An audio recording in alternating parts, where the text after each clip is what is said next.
जी, आपने engulfing theory के बारे में जो है वो सुना होगा। इनगल्फिंग थ्योरी क्या है? उसमें फर्स्ट जो चीज़ है वो है बुलिश इनगल्फिंग पैटर्न। आज हम उसको डिस्कस करते हैं।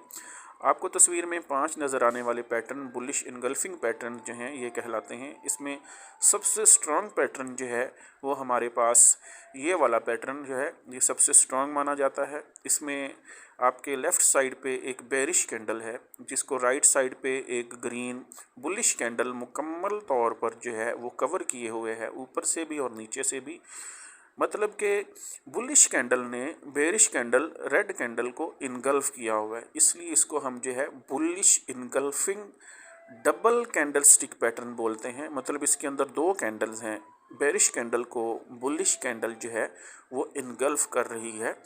आपने चार्ट के अंदर जो है किस चीज़ को कंफर्म करना है? जी हाँ, आपने देखना है कि आपके पास जो लेफ़्ट साइड पे बेरिश कैंडल है वो बेरिश कैंडल की ओपनिंग और बेरिश कैंडल की क्लोजिंग ये बुलिश कैंडल की ओपनिंग और क्लोजिंग के अंदर अंदर होनी चाहिए।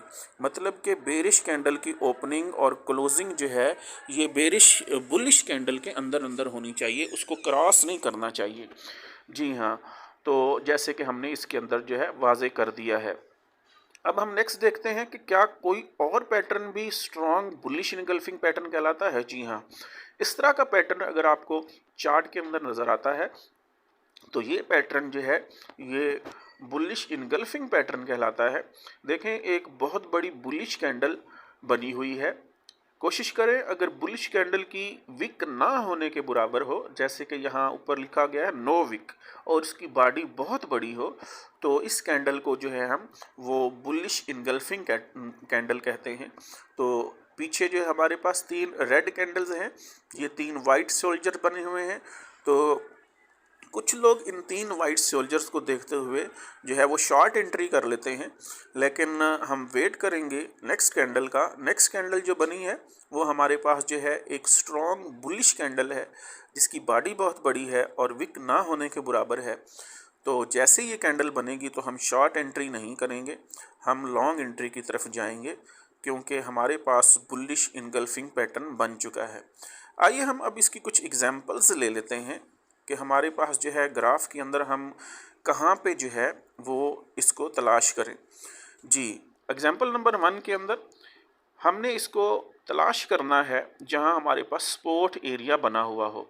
इस ग्राफ के अंदर आप देख रहे हैं कि ग्राफ के अंदर जो है वो मार्केट प्राइस जो है वो लोअर हाइस और लोअर लो बनाती हुई वो डाउन आई है। डाउन आने के बाद मार्केट एक सपोर्ट एरिया बनाती है। अब हम वेट करेंगे स्पॉट एरिया के ऊपर बुलिश इनगल्फिंग पैटर्न बनने का। तो हम क्या करते हैं, हम यहाँ पे जो है वो प्राइस एक्शन जो है उसका इस्तेमाल करते हैं कि हमारे पास जो है यहाँ कौन सी जो है वो प्राइस एक्शन की जो कैटेगरी है या कौन सी शेप है वो बन सकती है। तो उसके लिए हमने नीचे स्पॉट एरिया बना दिया। स्पॉट एरिया मतलब जहाँ से मार्केट बार बार जो है वो रिवर्स हो रही है, ऊपर को जा रही है, इससे नीचे मार्केट आने की कोशिश करती है, लेकिन बार बार यहाँ से मार्केट जो है अपवर्ड जो है वो चली जाती है। ये हमारा स्पॉट एरिया हो गया।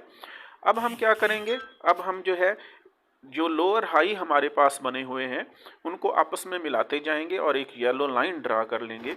ये येलो लाइन जो हमने ड्रा की है तो ये हमारे पास एक पैटर्न बन गया, ट्राइएंगल पैटर्न, जिसके अंदर बेस जो है हमारे पास जो है वो सपोर्ट एरिया जो हमने ग्रीन नीचे लगाई है वो हमारे पास बेस है। ये जो येलो लाइन हमने लगाई है ये येलो लाइन हमारे पास ट्राइएंगल है। अब हमने किस चीज़ को यहाँ पे नोटिस करना है? हमने नोटिस करना है कि हमारे पास इस येलो लाइन को जो हमने जो है टेंजेंट लाइन ड्रा की है येलो लाइन, इस येलो लाइन को जब तक एक स्ट्रॉन्ग बुलिश कैंडल इसको नहीं तोड़ती तब तक हम जो है लॉन्ग की एंट्री नहीं लेंगे। स्पॉट एरिया तो बन चुका है। जी हाँ, अब हमने देखना है कि हमारे पास जो है इस को जब तक एक बुलिश कैंडल, जैसे कि मैंने बताया, वो इस येलो लाइन को क्रॉस नहीं करती। कुछ देर बाद हम देखते हैं ग्राफ के ऊपर जो है एक ग्रीन कैंडल, एक स्ट्रॉन्ग ग्रीन कैंडल, एक बुलिश कैंडल जो है वो इस येलो लाइन को, जो हमने टेंजेंट ड्रा किया था, एक ट्राइएंगल बना था, इसको जो है वो ब्रेक करती है, जिसको हमने जो है येलो सर्कल के अंदर रिप्रेजेंट कर दिया है और साथ भी लिख भी दिया है, that is bullish engulfing pattern. जैसे ही ये आपको इस येलो लाइन के पास बनता हुआ नजर आए या स्पोर्ट एरिया के पास बनता हुआ नजर आए, फौरन आपने लॉन्ग की एंट्री ले लेनी है जी। अब हम एग्जाम्पल नंबर 2 की तरफ जाते हैं। मार्केट ने शुरू में एक अच्छा अप मूव दिया है और उसके बाद जो है ऊपर से सेलर्स की एंट्री हुई और सेलिंग प्रेशर बढ़ा, जिसके नतीजे में मार्केट जो है वो डाउनवर्ड मूव कर आई है। कुछ न्यू ट्रेडर्स ने क्या करना है, वो क्या करते हैं, मार्केट क्योंकि काफ़ी डाउन आ चुकी है तो वो समझते हैं कि मार्केट और भी डाउन जाएगी, वो फ़ौरन से या कहीं पे भी इस दौरान जो है वो शॉर्ट की एंट्री बनाने का सोचते हैं। तो ऐसा नहीं करना, हमने वेट करना है यहाँ पे किसी न किसी पैटर्न के बनने का। तो यहाँ हमारे पास जो पैटर्न बनेगा हम उसका वेट करेंगे। तो हम एक जो है डिमांड जोन यहाँ पे एक बनाते हैं, क्योंकि जो 2 रेड कैंडल्स एंड पे बनी थी, उन 2 रेड कैंडल्स के बाद मार्केट ने रिजेक्शन फेस की थी। मतलब जो आखिरी 2 रेड कैंडल्स हमें नज़र आ रही हैं, आखिरी 2 रेड कैंडल्स की पहली जो कैंडल है उसके नीचे बहुत बड़ी विक है। विक जो है वो रिजेक्शन शो करती है कि मार्केट इस एरिया से रिजेक्ट हो रही है। एक बार रिजेक्ट हुई, दूसरी रेड कैंडल बनी, दूसरी बार रिजेक्ट हुई, मार्केट ने 2 बार रिजेक्शन शो की, तो हमने इस एरिया को डिमांड जोन करार दे दिया और वहाँ पे हमने वेट करना है बुलिश इनगल्फिंग पैटर्न के बनने का। जैसे ही डिमांड जोन पे, मतलब ये भी export area, bullish engulfing pattern बनता है, हम लॉन्ग की एंट्री जो है वो ले लेते हैं। आप फर्स्ट एंट्री भी ले सकते हैं, लॉन्ग की एंट्री फर्स्ट भी ले सकते हैं। जैसे ही डिमांड जोन के ऊपर जो है वो बुलिश इनगल्फिंग पैटर्न बनता है, या आपने अगर यहाँ पे एंट्री मिस कर दी है तो फिर आप जो है ऊपर एक जो है हॉरिजेंटल लाइन, ग्रीन लाइन जैसे कि आपको नज़र आ रही है, वो लगा लेनी है। ग्रीन लाइन हमारे पास क्या चीज़ है कि यहाँ से मार्केट का रिवर्सल हुआ था, अप जाती हुई मार्केट ने यहाँ से डाउनवर्ड मूव शुरू किया था। अब अगर मार्केट इस ग्रीन लाइन को क्रॉस करती है, याद रखें क्रॉस किससे करना है, एक बिग बुलिश कैंडल के साथ अगर क्रॉस करती है तो हम फिर वहाँ पे सेकेंड एंट्री ले सकते हैं, अगर फर्स्ट एंट्री हमारे पास मिस हो गई है। आइए अब हम जो है एक थर्ड एग्जांपल लेते हैं कि बुलिश इनगल्फिंग पैटर्न को ग्राफ के अंदर किस जगह पे तलाश करना है, कहाँ खोजना है। इस एग्जांपल के अंदर मार्केट जो है एक साइडवेज में है, एक टाइट रीजन के अंदर जो है मूव कर रही है। तो ऊपर जो है वो रेजिस्टेंस जोन है जहाँ पे सेलर स्ट्रांग है और नीचे हमारे पास सपोर्ट जोन है जहाँ बायर स्ट्रांग है। मार्केट ऊपर जाती है तो ऊपर से सेलिंग प्रेशर बढ़ता है, मार्केट नीचे आ जाती है, नीचे आती है तो बाइंग प्रेशर बढ़ता है, मार्केट ऊपर चली जाती है। अब हमने यहाँ क्या करना है, हमने वेट करना है कि ये जो हमारे पास जो है एक टाइट रीजन बन गया है, इसके अंदर से अब हमारे पास मार्केट किधर को मूव लेती है। लेकिन मूव जब लेगी मार्केट, वो अपवर्ड ले सकती है या डाउनवर्ड ले सकती है, तो आपने खुद से डिसाइड नहीं करना।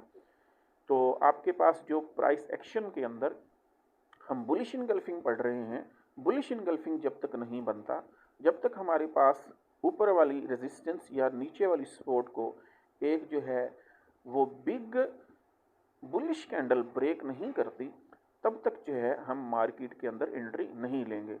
ये जो जोन है ये 2 दिन भी बना रह सकता है, 2 हफ्ते भी बना रह सकता है, 2 घंटे भी बना रह सकता है, वो डिपेंड करता है आप कौन से टाइम फ्रेम के अंदर काम कर रहे हैं।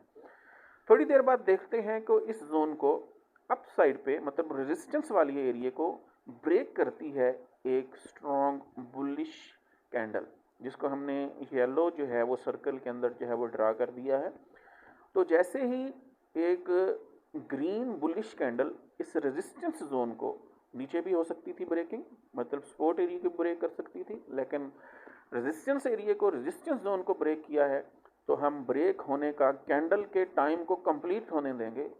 अगर उसके अंदर ये बनती है तो हम लॉन्ग एंट्री की तरफ जाएंगे।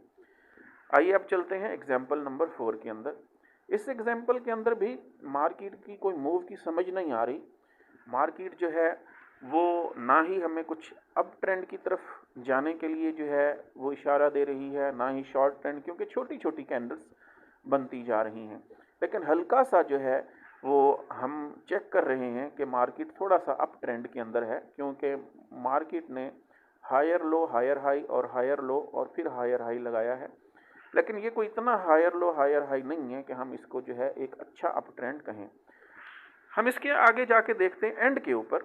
एंड के ऊपर जो है वो मार्केट और भी टाइट हो जाती है। मतलब कि ये जो हमने येलो एरिया जो है वो कवर किया हुआ है, इसके अंदर मार्केट और भी ज़्यादा टाइट हो जाती है। मतलब इसके अंदर जो है लो बाइंग प्रेशर है। मार्केट को बायर जो है वो ऊपर लेके जाने की कोशिश शुरू से ही कर रहे थे, लेकिन जो है वो इस कोशिश के अंदर नाकाम रहे हैं।